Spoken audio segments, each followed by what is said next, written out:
ये जो आपका प्लास्टिक इंसुलेटिंग मटेरियल है, हम प्लास्टिक को हम 2 पार्ट्स में डिवाइड कर सकते हैं, ठीक है। प्लास्टिक को हम 2 पार्ट्स में क्यों डिवाइड कर सकते हैं? हम ऐसे डिवाइड कर रहे हैं प्लास्टिक को, हीट के ऊपर कैसे रिएक्ट कर रहा है। कुछ प्लास्टिक तो ऐसी हैं कि हीट पे कम रिएक्ट करती हैं, कुछ प्लास्टिक हीट पे ज़्यादा रिएक्ट करती हैं। तो on the depend of the temperature, on depending on reacting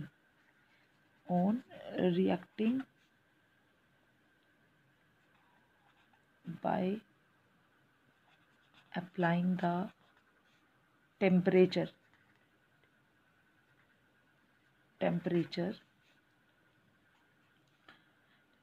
plastic insulating material can be of 2 type। One तो है आपका, क्या है आपका, थर्मोप्लास्टिक।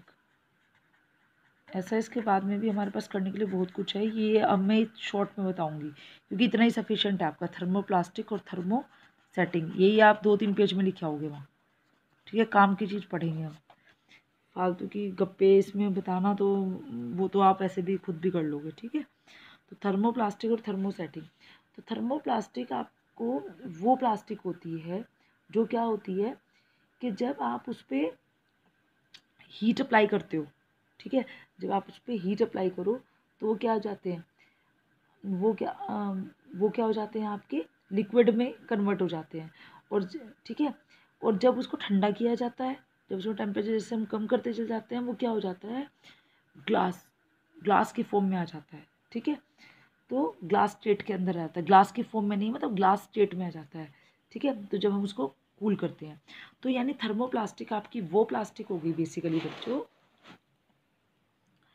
थर्मोप्लास्टिक आपकी वो प्लास्टिक है जब आप उसमें टेम्परेचर को बहुत ज़्यादा बढ़ाते हो, ठीक है, तो वो किस में टर्न हो जाता है, लिक्विड की फॉर्म में टर्न हो जाता है। हाई टेम्परेचर देने पे टर्न इनटू लिक्विड, ठीक है। और when you apply heat then turn in liquid, but when cools, जब उसको क्या करते हैं, ठंडा करते हैं, तो वो क्या हो जाता है, ग्लास स्टेट में आ जाता है, ग्लास, ठीक है। तो ये क्या है आपका, थर्मोप्लास्टिक होती है, ठीक है। थर्मोप्लास्टिक का जो मॉलिक्यूलर वेट है वो बहुत ज़्यादा हाई होता है। दूसरी चीज़, थर्मोप्लास्टिक का जो मॉलिक्यूलर वेट होता है, molecular weight is very high, ठीक है। उसके बाद में इसका जो एग्जाम्पल हो जाएगा वो आपका क्या हो जाएगा, पॉलीस्टीरीन वगैरह, ये क्या आ जाएंगे आपके थर्मोप्लास्टिक में आ जाएंगे, ठीक है। उसके बाद इसमें एक एग्जांपल मैं उसे दे सकती हूँ, पॉलिस्टर भी कह सकती हूँ, ठीक है, पॉलिस्टर। वहीं आपके जो थर्मोसेटिंग है, थर्मोसेटिंग पॉलीमर आपके वो पॉलीमर्स होते हैं जिनको गर्म करने पर यह क्या हो सॉरी, थर्मोप्लास्टिक जो है जिसको एक बार अगर आपने क्या कर दिया, गर्म किया, तो वो क्या हो जाएंगे, लिक्विड की फॉर्म में, मतलब आप एक बार मेल्ट हो जाएंगे, तो फिर वो दोबारा अपनी रीशेप नहीं ले पाते हैं, ठीक है। तो थर्मोसेटिंग में हम ये कह सकते हैं, थर्मोसेटिंग पॉलीमर्स को एक बार सॉलिडिफाई होने पर, अगर एक बार वो ग्लास की स्टेट में आ गए, तो अगर आप उन्हें दोबारा टेम्परेचर अप्लाई करो तो वो मेल्ट नहीं होंगे, ठीक है, मतलब वो अपनी स्टेट को दोबारा चेंज नहीं करेंगे, ठीक है। तो इसको हम क्या कहते हैं, थर्मोसेटिंग कहते हैं। और इसका जो मॉलिक्यूलर वेट जो होता है वो क्या होता है, कम होता है। तो इसका एग्जाम्पल क्या है, इसका एग्जाम्पल, इसमें एक चीज़ और मैं कह सकती हूँ कि इसको हम क्या कह सकते हैं, रिसाइकल कर सकते हैं, क्योंकि बार बार वो क्या कर रहा है, अपनी स्टेट को चेंज कर रहा है, लेकिन जो थर्मोसेटिंग है वो अपनी स्टेट को बार बार चेंज नहीं करता। तो इसका सबसे बड़ा एग्जाम्पल आ सकता है टायर्स, गाड़ी के टायर्स बनते हैं ना, वो आप क्या हो सकते हैं, उसे बनाने के लिए हम इसको यूज़ करते हैं, टायर्स को बनाने के लिए यूज़ है, ठीक है। इसका यूज़ किसके लिए करते हैं, टायर्स को बनाने के लिए, ठीक है। और इसका जो एग्जाम्पल है इसके मटीरियल का, वो क्या है आपका एग्जाम्पल, मटीरियल एग्जाम्पल, ठीक है। मटीरियल एग्जाम्पल इसका हो सकता है इपॉक्सी रेजिन। ये याद करना पड़ेगा बच्चों आपको थोड़ा थोड़ा, थर्मोसेटिंग थर्मोप्लास्टिक तो याद हो जाएगा, एग्जाम्पल थोड़े थोड़े याद है। इससे क्या है, पॉलीप्रोपिलाइन, एक मैंने आपको पॉलिस्टर भी बताया था, पॉलीप्रोपिलाइन, लाइन, ठीक है, पॉलीप्रोपिलाइन, ठीक है बच्चों। तो ये इसका एग्जाम्पल आ गया, ठीक है।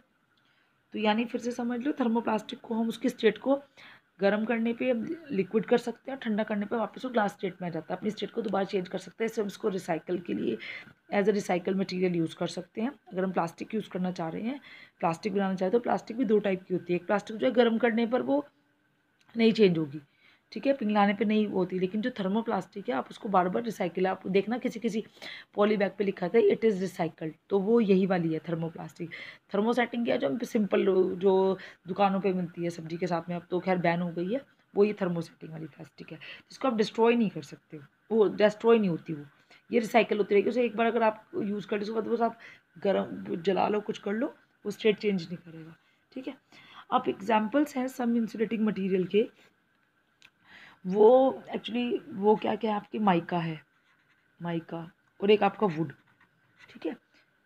तो जो माइका है आप समझ लीजिए, बाकी में क्या है माइका और वुड के लिए भी, क्योंकि ये सब चीज़ें याद करने वाली है, माइका और वुड, उसके लिए मैं आपको क्या भेज दूँगी, लास्ट में एक फ़ोटो खींच के भेज देती हूँ मैं आपको, अब ऐसे कर लीजिए। तो चलिए देखिए, मैं देख देती हूँ। माइका जो है एक mineral compost silicate of aluminium है with silicate of soda potassium magnesium. ये किसकी क्रिस्टल, बेसिकली जो माइका है जो क्रिस्टल की फॉर्म में मिलता है, जिसको हम इजीली क्या कर सकते हैं, लैमिनेट कर सकते हैं, ठीक है। ये एक मिनरल है, मिनरल जो कंपोज्ड होता है, जो बनता है किससे, किसका, सिलिकेट, समझाई देती हूँ बच्चों, साथ साथ खत्म हो जाएगा, सिलिकेट ऑफ एल्यूमिनियम, ठीक है, किसके साथ, विद सिलिकेट ऑफ, बस इतना इतना ही पढ़ना है इसमें, silicate of soda potash and magnesia, ठीक है। तो जो माइका है इसके अंदर इंसुलेटिंग मटेरियल में इसके इंसुलेटिंग मटेरियल, ये तो आपका प्लास्टिक इंसुलेटिंग मटेरियल आ गया, मैंने आपको सब कुछ बता दिया। इसी के अंदर एक लास्ट टॉपिक है इंसुलेटिंग मटेरियल के एग्जांपल बताने थे, उसमें माइका, वुड, पेपर हम बताते हैं। तो उसमें एक पहला है आपका माइका। माइका जो है वो मिनरल है, जो कंपोज जो हम बनाते हैं, कंपोज करते हैं मिनरल, जो मिनरल है उसे मिला के बनाते हैं silicate of aluminium with silicate of soda potash magnesia, ठीक है। ये हमें किसकी फॉर्म में मिलता है, क्रिस्टल्स की फॉर्म में मिलता है, किस फॉर्म में, क्रिस्टल की फॉर्म्स में मिलता है, ठीक है। रेजिस्टिविटी जो है इसकी वो क्या कितनी होती है, 10⁻12 से लेके 10⁻6 ओम तक होती है, ओम सेंटीमीटर, इतनी क्या होती है इसकी रेजिस्टिविटी होती है, ठीक है। रेजिस्टिविटी कितनी होती है, 10⁻12 टू 10⁻16 ओम सेंटीमीटर, और जो टेम्परेचर होता है वो होता है 25 डिग्री सेंटीग्रेड पर, मतलब स्टैंडर्ड टेम्परेचर जो माइका के लिए हम लेते हैं 25 डिग्री सेंटीग्रेड पर, इसकी जो रेजिस्टिविटी है वो 10⁻12 टू 10⁻16 सॉरी 10⁻6 ओम सेंटीमीटर तक हो सकती है, ठीक है। इससे जो डाइलेक्ट्रिक की जो थिकनेस है, थिकनेस टी, ठीक है, मैंने बताया था ना फॉर्मूला उस दिन, तो वो होती है 40 से 150 किलो वोल्ट। डाइलेक्ट्रिक स्ट्रेंथ जो है, ठीक है, वो डाइलेक्ट्रिक स्ट्रेंथ जो है वो आपकी 40 टू 150 किलो वोल्ट, ठीक है, पर mm तक हो सकती है, ठीक है। कितनी हो सकती है डाइलेक्ट्रिक स्ट्रेंथ, डाइलेक्ट्रिक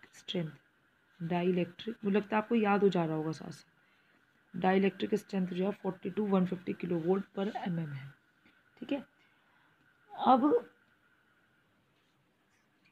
माइका जो है वो हीट पे सबसे कम रिएक्ट करता है, सबसे कम, लेकिन ये सूख बहुत जल्दी जाता है। अगर आप टेम्परेचर बहुत जल्दी बढ़ा, आप थोड़ा थोड़ा टेम्परेचर बढ़ा रहे हो तो ज़्यादा हीट पे ये रिएक्ट नहीं करेगा, लेकिन अगर आपका टेम्परेचर बहुत ज़्यादा बढ़ जाएगा तो माइका एकदम सूख जाएगा, ठीक है। इसकी जो डाइलेक्ट्रिक स्ट्रेंथ है वो बहुत ज़्यादा हाई होती है और पावर लॉसेस इसमें बहुत कम होते हैं। डाइलेक्ट्रिक स्ट्रेंथ आपको पता ही है, अगर डाइलेक्ट्रिक स्ट्रेंथ ज़्यादा होगी तो आपकी पावर लॉसेस भी कम होंगे, ये मैंने बताया था।